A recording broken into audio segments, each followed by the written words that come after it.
Good morning.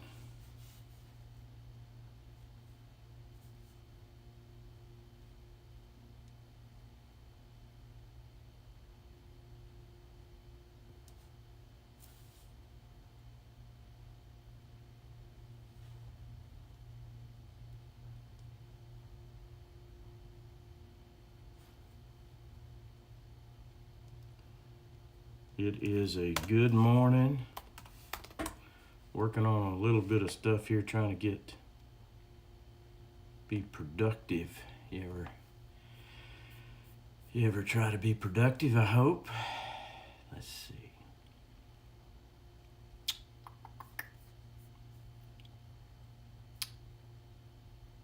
I got a feeling everything's gonna be alright. Oh, I got a feeling everything's gonna be alright. I need to get that song done. Where did my Facebook go?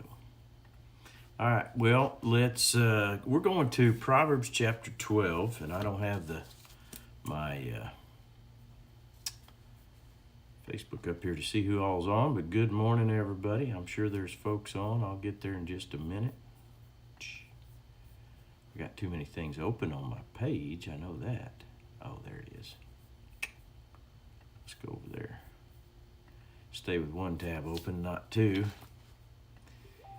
It is, we're going to Proverbs again, Proverbs chapter 12 this time. Going to hit a few verses. This is a little bigger chapter, so we won't cover them all, but we'll cover a few of them. I hope you're enjoying this trip through Proverbs. We're getting covering a few of these verses every day that I'm on, a few of the verses out of each chapter. And as we're doing that, it is growing and doing well. I mean, our knowledge is growing and doing well. All right, doggone it. I can't find my... Boy, tell you what. I don't know what all went... I don't know what all is... There we go. Got it. All right, Tim, Heinrich, Mom, good morning. Misty, good morning. Sean Summers, good morning. Ryan Owens, Robin, Valerie, Sean Delaney, and Mara, good morning. Good to have y'all on here. There's going to be at least probably 3 Seans on here this morning. Sean's a name kind of like Kelly. It could be a male or female, and I always hated it growing up. I knew more girls that were named Kelly than men, even though my dad was Kelly, and now I know more men. It's funny, or as many, if not more. In fact, I worked at one place that there were 3 Kellys that worked for this company, and 2 of them were men, and so pretty unique thing. Anyway, has nothing to do with teaching, just interesting conversation, I guess. Let's go over here to Proverbs chapter 12, and I want to share, we this first verse, and I may have read it, I don't remember yesterday, just jumping over here to it, but the first verse says, "To learn, you must love discipline. It's stupid to hate correction." I love how plain that is. He says, you're stupid if you hate correction. But pride will say, I know better than you do. And you can't listen to everybody. You can't receive instruction from everybody. You need to qualify who has the right to speak into your life. I think there's some people who allow people who are not wise or people who are not godly to speak into your life. There's people trying to tell you what to do that are leading you a wrong path. And the Bible's very clear, and Proverbs is awesome about that. Be careful where you take advice, but be willing to take advice. Be careful to make your own decisions and live, take responsibility for your decisions, but receive instruction and wisdom. There's certain people, if I'm, depending on what I'm doing, I'm gonna go to them for advice or go to them for information, but I'm not gonna let them decide for me. As you grow and develop as a leader and as a confident person, you're going to own your responsibilities. You're going to make and decisions. You're going to take that responsibility, but it comes from good advice and good counsel that you can form those thoughts and those ideas. thinking that you can make the right decision without any advice or information is getting over into pride. And pride will lead us astray. Pride isn't where we want to be. We want to be humble enough to receive instruction. And he just is really plain right there. You're stupid if you hate correction. And so, now there may be certain people that you can't receive correction from, but find it somewhere else. Learn to pick up the right book, read the right information, but feeding from the Word of God and receiving from the Word of God is powerful for us. There's a lot here. This chapter's a long chapter, so we're going to skip through some of these verses. But the Lord approves of those, verse 2, who are good, but he condemns those who plan wickedness. So again, there's just that contrast. This section of Proverbs really is contrasting godly and the wicked. And in each verse, most of the time, there is that contrast. And so he's explaining to us, telling us how to tell, are we receiving, is this person we're receiving from, or we're around, or we're having as a friend, are they good or not? And then also, it's a way to judge our own thoughts, words, actions, plans, and planning process. Is it headed in a good way? Does it follow integrity? Does it follow honesty? Does it follow truth? And if it's not, then it's on the wicked side. And there's plenty that's said about that. Verse 6 is interesting. The words of the wicked are like a murderous ambush, but the words of the godly save lives. And you can read that two ways. You can read that as these are what my words can be, or the words of others. So it gives you the ability to qualify others that are speaking into your life. If you go to work every day with people who are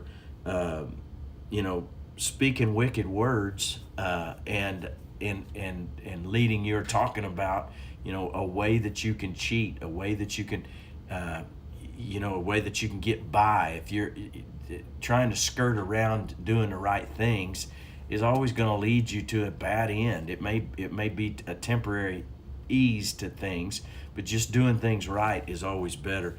When we rented houses, we took care of them. We made them better. We fixed things. We painted things. We didn't just disregard the care of that, leaving something leaking or the carpet. We took care of it, not just because we were going to lose our deposit, but that was one motivation. But then also, that's just the right thing to do. It's like if you borrow somebody's trailer or their whatever piece of equipment, or you borrow somebody's vehicle, you always take it back full of gas. You always take it back, or at the bare minimum where it was, or a little above where it was. I mean, if I borrow a tractor and it's got a quarter of a tank of fuel in it, and I run it for an hour, I might not, we'll see, depends on the situation, fill it completely up for another $250, but depending on how big that tank is, I'm bringing some thoughts there. But the main thing is I want that person to be better. If it runs a tire when I'm using it, I'm gonna go buy a new tire, stick a new tire on it. Hopefully it's not a rear tractor tire. That's that would be costly. But a trailer or something like that. Main thing is you want to be on the good end of things, but think about others.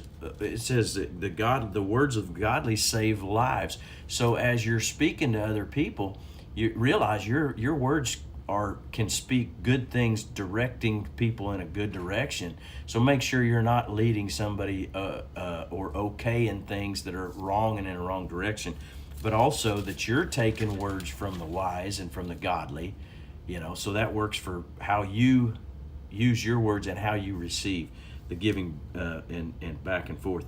Uh, it says in verse 8, a sensible person wins admiration, but the warped mind is despised. Boy, that ought to go without saying. But in this world right now, the devil is a professional at warping things, warping people and things and situations. But we don't want to be that way. Verse 10 says, the godly care for their animals, but the wicked are always cruel. Isn't that the truth? You as a godly person, you take care of your stuff, you take care of your animals, and I don't think that's for most of us that's an easy thing to do. But you gotta there's a difference in the godly and the wicked. Again, a hard worker has plenty of food, but a person who chases fantasies has no sense. Sometimes they're it's just a simple thing that's said. And what we're doing as we read through these, and as you go through the book of Proverbs, you're developing a way of thinking, you're developing a way of talking, you're developing a mindset, you're shaping your attitude and your character, you're shaping how you operate. And I can remember, I was just going back through in my mind about how I rode with guys, how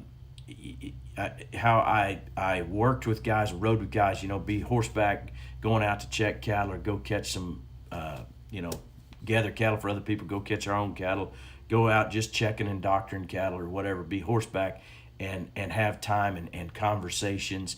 When my life was a little slower and where I didn't have to feel like, when you got time and you're just shooting a bull, or if you're just saying words, you're just saying things. What's the conversation like? Where does it go? And I can remember different people that would, talk about things that were completely, would definitely lean on the side of the wicked. They tell how they get by without, or they take advantage of others, or they cheat the system or cheat the boss, or they, I knew guys that wrote down hours wrong when we were, writing down hours. Man, I wrote down my hours to the favor of the company or the boss the man that I worked for. I didn't take an extra 30 minutes if I didn't earn that extra 30 minutes. If it was rounding it off, I would round it off to the benefit of my boss. I learned early, trust God for your blessing, do things right, honor those that are that you work for, and God. They weren't always honorable. There were times whenever I didn't get the good end of things, but God always took care of me because we do things right. That's the principle that's out there. Thieves are jealous of each other's loot, but the godly are well rooted and bear their own fruit. Verse 12. God just makes a way for us who are, when we follow God's ways, we get God's results. I say that all the time. Wise words bring many benefits, and hard work brings reward. So it instills in us, when we read Proverbs and we hear and learn and listen, it instills in us doing things, hard work. There's different ways that we work hard. Sometimes it's with your mind, sometimes it's with your talents, sometimes it's just physical hard work, and all of those are valid. But hard work, it really means doing the things that are not easy, or doing the things you don't always like to do. And that's one of the things that I think kids raised on, with chores and with having to do things on time when they need to, and having responsibility. It teaches kids, but how many adults won't do the little things they need to do? It influences or affects everything you do. Taking care of your cars. This says feeding and caring for your animals. Well, take care of your car, take care of your house. I know people that leave stuff leaking, leaves the roof undone, don't change the oil in your car, don't go save so you can buy tires when you need to buy tires. All of those things, and it goes back to a lack of the doing the hard work and the things that need to be done ahead of time. And I'm not criticizing or being hard on those people, but the truth is, when we live and build the principles of Proverbs into our life, that becomes the natural thing. It's easy. I love it. My my wife takes care of even paying attention to her own oil on the car, and recognizes those things. There's certain things she doesn't get out there and change it, but she'll take it by a place and keep up with that, because we drive our cars from, we drive older cars with paid for and a lot of miles, and that's our choice to do. But you got to really care for them, and so that they're sound and roadworthy. And same way with your animals, same way with fences. I mean, there's so many different ways that this shows up in our life, about your yard, about all these other things. Wise words bring benefits, and hard work brings rewards. I love that. Wise words bring many benefits, and hard work brings rewards. Again, let's go to verse 16. A fool is quick-tempered, but a wise person stays calm when insulted. So staying calm allows you to think about what you're about to say and how you're about to act. If we're quick-tempered, and I was quick-tempered at one time, or hot-tempered, I guess, I don't know, quick, yeah, but it took me a while to get there, but when I did, it was like, bam. And that was when, I talk about the stories of throwing a wrench across the shop because it slipped and raked my knuckles, or I couldn't get the in there to get do whatever with it, or a cow that won't go in, or a calf that won't go in, and you're in the pickup and you end up ramming him and breaking out a tail light. I've done that, and doing dumb stuff because I get mad and don't control your temper. And then what do? You pay for that later on. And so now those are fun things we can kind of laugh about, but what about the more heavy things that cause you to do things that have a big price? Destroy a relationship, get in legal trouble, those types of things. But wisdom protects us, keeps us out of those things. Some people make cutting remarks, verse 18, but the words of the wise bring healing. Our words are so powerful, and those words are coming towards us sometimes, but we can also be the one that's cutting with those words, that's cutting remarks. Having that.